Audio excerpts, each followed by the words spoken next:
समय तो बुद्ध ने खुद ही कहा था कि मेरा धर्म जो है ना वो 500 साल के बाद डिक्लाइन होगा। वो शुरू हो गया डिक्लाइन। बुद्ध के जाने के बाद उसकी जो पीक आई वो अशोक के पीरियड में आई।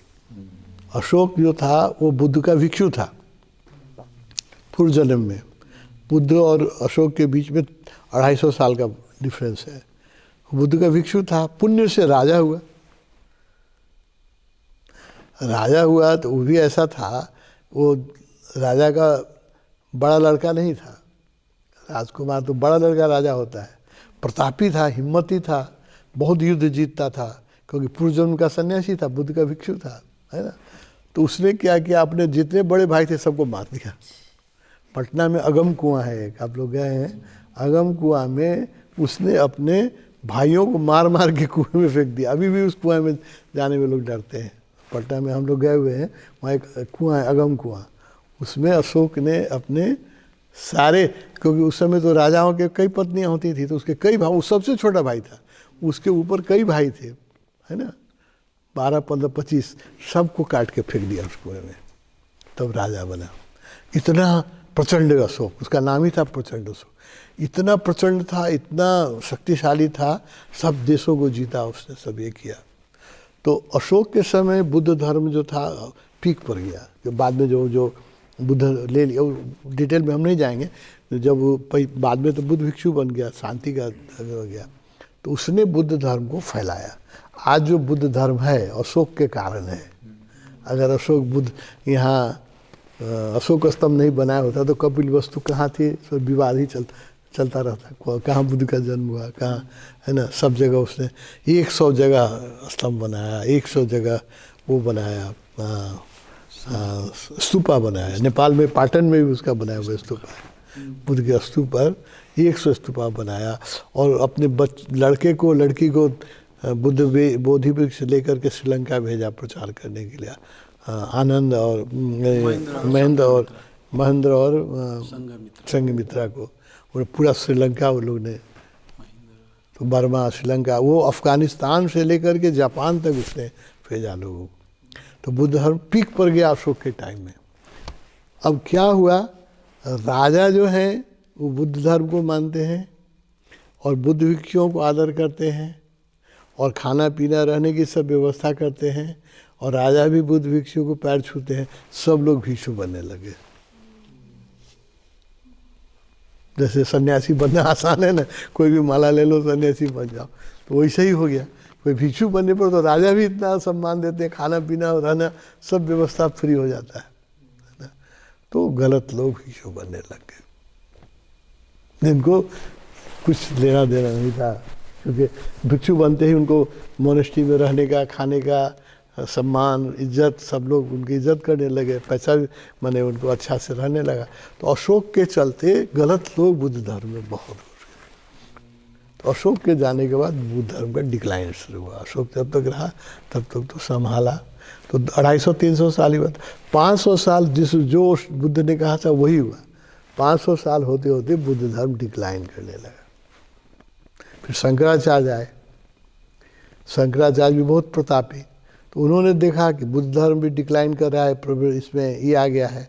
और बुद्ध जो थे जो वेद विरोधी थे और जो शास्त्रीय मत है उसके विरोध करते थे। वो तो वेद का सबसे बड़ा, तो हिंदुओं का सबसे बड़ा ग्रंथ है वेद, और बुद्ध ने वेद का विरोध किया। ईश्वर को भी नहीं मानते थे बुद्ध, है ना। ईश्वर की बात नहीं करते थे, मूर्ति की पूजा नहीं करते थे। तो शंकराचार्य ने देखा कि हिंदू धर्म खत्म। बुद्ध के टाइम में क्या हो गया, सब हिंदू बौद्ध हो गए थे। बुद्ध का प्रभाव ही ऐसा था। और राजश्रेय है ना, राजा जो धर्म मानता है वो तो लोग सब, अभी क्रिश्चियनिटी का क्यों प्रचार हो रहा है, पैसा है उनके पास इसलिए।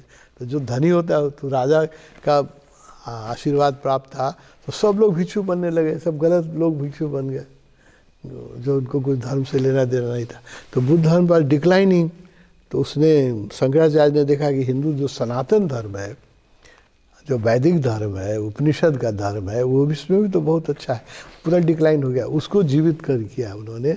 तो उनके समय में हिंदू, फिर जैसे हिंदू बुद्ध हो गए, बौद्ध हो गए थे, उल्टा हुआ। फिर शंकराचार्य के टाइम में बौद्ध जो थे सब फिर बंद हो गए, और जहाँ जहाँ बौद्ध विहार था वहाँ उन्होंने हिंदू मंदिर बना दिया।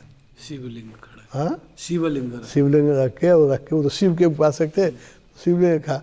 तो जो अभी देखोगे जो मुक्तिनाथ का मंदिर है नेपाल में, मुक्तिनाथ का जो मंदिर है वो इन्होंने कन्वर्ट किया ना शंकराचार्य ने जाके। एक्चुअली बुद्ध की मूर्ति है, तुम कहे हो ना, बुद्ध की मूर्ति है, बुद्ध का मंदिर था, बुद्ध का मोनेस्ट्री था। शंकराचार्य ने उसको विष्णु का ये शिव का कह करके ये कर दिया, विष्णु का कहा, विष्णु का कहा। बद्रीनाथ जो था वो बुद्धों का मंदिर था। एक्चुअली बद्रीनाथ पहले शिव का मंदिर था। जब बौद्ध धर्म का उदय हुआ उन्होंने शिवलिंग को, शिव के जो विष्णु का था बद्रीनाथ, उसकी मूर्ति को भेज दिया नदी में, है ना। तो हो गया बौद्ध विहार हो गया। फिर जब शंकराचार्य वहाँ गए फिर उन्होंने वो बुद्ध की, कृष्ण की मूर्ति को फिर निकाला, इसलिए छोटी मूर्ति है बद्रीनाथ में, देखो इतनी बड़ी है, इतनी बड़ी, उसको फिर निकाला, फिर बुद्ध उसको फिर बौद्धिस्ट बनाया, हिंदू बनाया। तो शंकराचार्य के टाइम में हिंदू धर्म रिवाइव किया और बुद्ध धर्म डिक्लाइन हुआ, क्योंकि बुद्ध धर्म में विकृति भी आ गई थी, बहुत विकृति आ गई थी, सेक्सुअल ये होने लग गया था, ये सब, क्योंकि विवाह अलाउड नहीं था। लेकिन लोग साथ रहेंगे तो प्रेम तो होगा ही, उसको कौन रोक सकता है। तो उसमें तरह की विकृति आ गई थी। इसलिए ये जो क्षेत्र था तो उसमें शंकराचार्य ने बुद्ध धर्म का जितने मोनेस्ट्री थे ना सबको हिंदू मंदिर बना दिया। और इसलिए जितने बुद्ध विहार हैं धर्मपाल के आने के पहले सब हिंदू महंत के हाथ में थे। बोध गया हिंदू महंत, कुशीनगर हिंदू महंत, यहाँ जो मंदिर अभी तक हिंदू पुजारी थे। अभी उस दिन हमको मिले थे, उनका लड़का है। तो पहले जो ब्राह्मण पुजारी होते थे यहाँ, हम लोग जो बच्चे में आते थे तो यहाँ पुजारी होते थे माया देवी के मंदिर के, वो ब्राह्मण होते थे। अभी भी उनका लड़का उस दिन मिला था हम लोग अभी। तो सब ब्राह्मणों के हाथ में चला गया, शंकराचार्य के चलते सब चला गया। दूसरा क्या हुआ, जो पश्चिमी से जो इस्लामिक अटैक हुआ है ना, ज़्यादा तो 12वीं शताब्दी के बाद हुआ। तो इस्लामिक अटैक जो हुआ तो वो लोग तो फिर राजा हो गए, राजा से सब डरते हैं, राजा का धर्म सब मान लेना होता है। तो राजा हो गया, उन लोग फिर वो लोग कट्टर थे, काटते थे। बुद्धिस्ट तो लड़ ही नहीं सकते थे, हिंदू भी नहीं लड़ सकते थे। वो लोग तो मांस खाते थे दिन रात और तलवार चलाते थे। हिंदू भी नहीं लड़ सकते थे, जैन भी नहीं लड़ सकते थे, बुद्धिस्ट भी नहीं लड़ सकते थे। तो आप एक देख करके आश्चर्य कीजिएगा, जहाँ जहाँ बुद्ध का स्थान है सारा क्षेत्र मुस्लिमों का है।